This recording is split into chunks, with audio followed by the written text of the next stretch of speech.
Muy bien, pues estamos aquí con el catedrático de la Universidad Complutense de Madrid, Manuel Fernández, que pertenece al Departamento de Periodismo y Empresa, ¿verdad? No, periodismo y comunicación global. Periodismo y comunicación global y es profesor de empresa informativa. Exactamente. Y soy Correcto. profesor de empresa informativa y pertenezco a la unidad docente de empresa informativa dentro de este departamento. Perfecto, muy bien, muchas gracias. Muy bien, pues vamos a ir directos con la entrevista. Muy bien, primera pregunta. Nos gustaría saber cuál es tu opinión respecto a la gestión directiva y organizativa de Radio Televisión Española actualmente. Mi opinión sobre Sí. esta cuestión, bueno, pues no actualmente, yo creo que es un problema estructural en el que en España no se ha conseguido articular un modelo de gestión eficaz de Radio Televisión Española. En general, de los medios públicos tenemos un problema, puede que haya una excepción con algún medio puntual, pero en general tenemos un problema en la gestión y en la organización de los medios de titularidad pública, porque no dejan de tener una dependencia de lo que es el poder político, una dependencia prácticamente absoluta, y esto impide, en primer lugar, que sean organismos que tengan una mayor independencia y un mayor criterio propio y que, por tanto, atiendan principalmente a los intereses de la sociedad y a lo que debería representar un medio público, en primer lugar, y después también presenta serios problemas de eficiencia en cuanto a lo que es la gestión de los recursos y demás, por ser un sistema excesivamente burocratizado en algunos apartados, por tener también muchísima inestabilidad interna. Al tener esta dependencia política, pues generalmente están cambiando continuamente los cuadros directivos también, en paralelo a los cambios políticos. Esto impide desarrollar un proyecto a medio y largo plazo, desarrollar un plan estratégico con cierta amplitud de miras, ¿no? Porque hay una gran inestabilidad, como decía, en el propio funcionamiento organizativo. Entonces, realmente tenemos un problema grave en España con los medios públicos, si nos comparamos con otros países de nuestro entorno, en los que sí hay unos modelos mucho más sólidos y plurales de elección de los gestores de estos medios públicos, en los que se preserva mucho más pues, su independencia del poder político directo. Justo por ahí encaminada también la segunda pregunta, que queríamos saber cómo valoras tú la influencia de los intereses políticos en la gestión y contenido de las empresas informativas públicas aquí en España, porque justamente, como estás sacando tu pregunta, muy bien, digamos que... Bueno, yo creo que los intereses políticos es normal que se reflejen en los medios públicos, porque al final la política es muy importante para la sociedad y por tanto es lógico que en los medios públicos pues también de alguna manera se trasladen las preocupaciones políticas, se trasladen incluso también las ideologías políticas que puedan tener representación en esos medios públicos. El principal problema es la dependencia, porque cuando existe una dependencia orgánica es cuando de alguna manera eso puede acabar filtrándose en los contenidos, filtrándose en la gestión, cuando realmente no hay una rendición de cuentas tampoco de los recursos que se están aplicando ahí, cuando el propio medio, la actividad del medio, pasa a tener un interés secundario. El interés principal pues puede ser en un momento determinado, ¿no? el lograr trasladar determinados mensajes políticos, determinada parcialidad. Y eso, desgraciadamente, en nuestro país ha sido así prácticamente siempre. O sea, no es cuestión de la hora o de la situación actual, sino que han ido cambiando los diferentes gobiernos y con etapas muy concretas en las que podríamos considerar que fueron excepcionales y hubo un mayor respeto por parte de las autoridades políticas, ¿no? O fundamentalmente del gobierno, de lo que era la gestión de la televisión española, pues hemos visto que siempre se ha tratado de mediatizar de una manera pues a veces más descarada, otras veces más sutil, y eso es donde yo creo que se produce esa gran disfunción. Al final los medios públicos consumen muchos recursos y deberían tener muchas más funciones y desempeñar una labor social mucho más importante, en la cual claro que puede existir claro que la política puede estar presente, incluso claro que la política incluso puede estar presente en sus órganos de gestión, pero sin un control absoluto o directo, automático, por parte de pues es el sistema de selección que tenemos ahora mismo, ¿no? Del Consejo de Administración de Radio Televisión Española, los cambios que se aplicaron en las mayorías parlamentarias necesarias, ¿no? Para tratar de... Ahí hemos tenido más un viaje de ida y vuelta, es decir, un momento determinado en que se hicieron modificaciones para que ese sistema de selección de los consejeros o de los órganos de gobierno de Radio Televisión Española tuviesen realmente un mayor pluralismo, que tuviesen que necesitarse más acuerdo para llegar a esa selección, un acuerdo de más partidos, me refiero, sí, ¿no? sí, claro. E incluso plantear esos acuerdos que pudieran formar parte de ese consejo pues personas ajenas a la política o con menos vinculación con los partidos políticos, y hemos visto cómo esto en cierto modo se ha retrocedido hace unos años y hemos vuelto a exigir pues unas mayorías que fueran más favorables para el partido mayoritario en ese momento, ¿no? En el Congreso de los Diputados, que como bien sabéis pues también es el partido que finalmente acaba asumiendo el gobierno generalmente, bueno, o el partido o la coalición de partidos, ¿no? Que se consiga dentro de lo que es el legislativo y el Congreso de los Diputados, y ahí es donde yo pienso que se producen las principales disfunciones, ¿no? En el que cuando se pueden imponer directamente esos consejeros o esos órganos de dirección por parte del poder político sin ningún filtro, y además incluso sin necesidad llegar a grandes acuerdos entre fuerzas mayoritarias, sí, entre una fuerza mayoritaria y tal, es después cuando nos encontramos con los problemas, ¿no?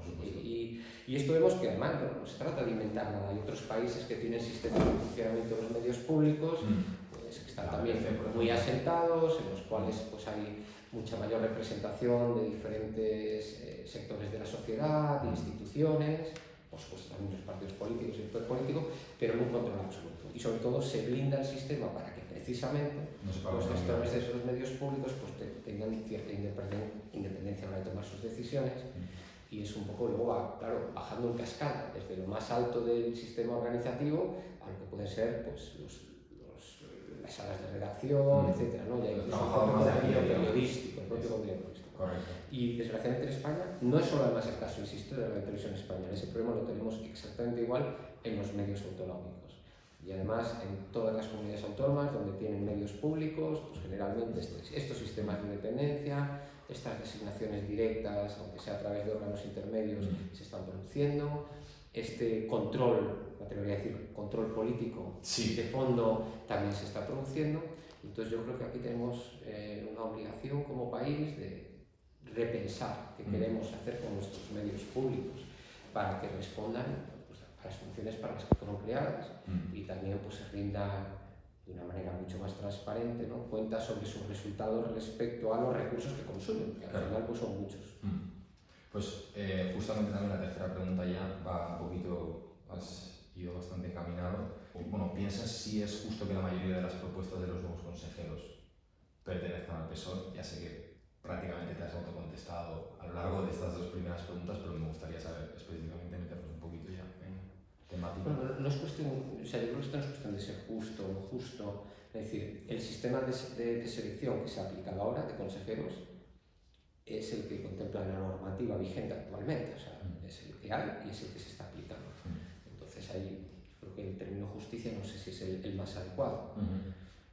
Yo hablaría pues, si resulta el más óptimo, si es el que garantiza un mejor funcionamiento de ese ente público, ¿no? El que garantiza también una mayor independencia respecto al propio poder político, porque al final los medios públicos pues también no deberían ejercer una cierta función de control también del propio poder político. Entonces por eso resulta muy contradictorio que el nombramiento prácticamente sea directo, o bueno, directo a través de este tipo de mayorías parlamentarias, ¿no? Sin mayor filtro. Y esto implica una dependencia de los puestos principales de dirección, y obviamente esa dependencia orgánica no te permite gestionar liberándote de ese condicionamiento, ¿no? Entonces no creo que sea una cuestión de que sea justo o no, se está aplicando la normativa que en su momento se aprobó también en nuestro país. La cuestión es que lo que deberíamos es analizar si es el mejor modelo, ¿no? Si este modelo nos ayuda realmente a prestigiar el funcionamiento de nuestros medios públicos, si nos acerca a que cumplan realmente su cometido, como antes decía. Y si las personas que van a los puestos de consejero también. Y luego, efectivamente, si las personas que son seleccionadas para esos puestos son las más adecuadas, o pues realmente son personas que van en representación de otros intereses, que son al final los que los acaban seleccionando. Yo, por desgracia, mi impresión es que, insisto, y no se trata de poner el foco en la actualidad o en lo que está pasando ahora, sino que es desgraciadamente un problema estructural, es mucho más grave que eso, porque es algo que los gobiernos sucesivamente en nuestro país, ya digo, salvo excepciones muy concretas, en un momento muy determinado, pues han optado por eso. Es decir, el poder político ¿no? El partido político que finalmente acaba teniendo la responsabilidad de gobierno no quiere dejar ese control, o sea, quiere mantener ese control sobre los medios públicos. Tanto el gobierno central, insisto, como los gobiernos autonómicos. Y no somos capaces de encontrar un sistema que arbitre esta cuestión y que, por ejemplo, pudiese nombrarse consejeros no solamente designados o propuestos por partidos políticos, sino también por otro tipo de instituciones, y no solo por la oposición, porque la oposición también está proponiendo algunos consejeros, es cierto, para en minoría, pero porque no deja de ser un reflejo de la mayoría parlamentaria. Entonces, al final se convierte en un reflejo de lo que es la mayoría parlamentaria. Por eso hay pues, un traslado, ¿no? de lo que es el control político al control del medio, porque ahí tendrían que introducirse otras variables y otros procesos de selección y que no fuera algo tan directo. Es decir, que puede haber representación, pues bien, puede haber representación de los distintos partidos políticos, incluso de esas mayorías, pero que existan otros elementos, como sucede en la BBC o en otros órganos. ¿Y cuál es tu posición respecto a que estos consejeros hayan tenido un reciente aumento de salario, todos ellos bastante significativo? Bueno, yo la verdad es que desconozco exactamente el salario con el que cuentan actualmente, también desconozco el salario que tenían anteriormente. Creo que el salario, lo que es el cambio más drástico que ha habido, ha pasado de cobrar 10.000 a 100.000. Era algo así, pero ha sido porque le han quitado parte del dinero al presidente de los consejeros. Ajá. Y hay una mayor distribución. Claro, él mismo le ha repartido su sueldo. A mí, vamos a ver, si esta subida de sueldos, ¿no?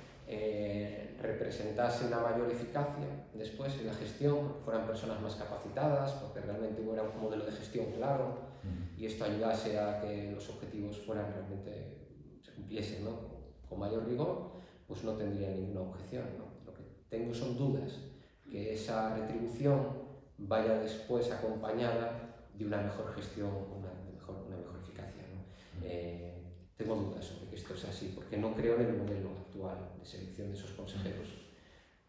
Pero intentando, sé que estamos en un momento que esto es difícil, ¿no? Porque tendemos a polarizarlo todo, tendemos a tratar de identificar todo en clave política, en clave de colores de partidos políticos. Yo en este caso pienso que tenemos las responsabilidades de todo el sistema político en España, que no se han atrevido a desarrollar medios públicos realmente independientes y que hagan un servicio a la sociedad, no a los partidos políticos solamente, sin tampoco despreciar la función de los partidos políticos, que me parece muy importante. Pero en esta cuestión yo pienso que sí tenemos un déficit muy importante, y creo que además esto solo perjudica a los medios públicos, porque si seguimos así terminaremos cuestionándolos todos. Es decir, yo creo que los medios públicos son muy importantes en el sistema de medios de cualquier país, porque de alguna manera aportan unos elementos complementarios a los que no llegan generalmente las empresas de comunicación privadas, pero si los deterioramos y acabamos haciendo un posicionamiento de ellos muy marcado en lo político, pues vamos a acabar desprestigiándolos y podemos llegar al punto en el que haya partes de la sociedad que se cuestionen incluso su vigencia, ¿no? Si realmente tiene sentido mantener esos medios públicos o es preferible utilizar los recursos que se consumen para ellos para otro tipo de servicios que también necesita la sociedad. Esos son, creo que debates muy serios, y me da la impresión de que en este tema los partidos políticos no lo están gestionando con la suficiente responsabilidad ni realmente compromiso con lo que deberían ser los medios públicos. Ok, perfecto. ¿Qué opinas sobre la gente que, digamos, deja de lado sus principios cuando se trata del trabajo, cuando esto es una profesión, digamos, que hay que tener muy claros unos principios a la hora de trabajar? Digamos, gente que, digamos, que falta a una ética laboral o una ética moral a la hora de lograr un mejor posicionamiento laboral o... Claro, pero esto puede pasar en otras profesiones, ¿no? También lo podemos preguntar. ¿Y qué hacemos con los médicos, ¿no? Que, por ejemplo, receten medicamentos no a partir de las bondades que tengan, ¿no? Esos fármacos, sino por otros intereses empresariales que puedan detrás otras presiones? Es decir, yo creo que para cualquier profesión la deontología es básica. Para un periodista, para mí, la deontología es fundamental. Es decir, al final un periodista casi es eso, son los principios deontológicos que defienden. Es lo que le va a diferenciar, es lo que va a configurar su carrera, es lo que le va a dar respeto, yo creo, incluso en sus propias empresas. Entonces, yo pienso que cualquier profesional tiene que tener muy claro cuáles son sus límites. Es cierto que después estás incorporado en un entorno empresarial, en el que hay otro tipo de exigencias, en el que incluso hay momentos en que se pueden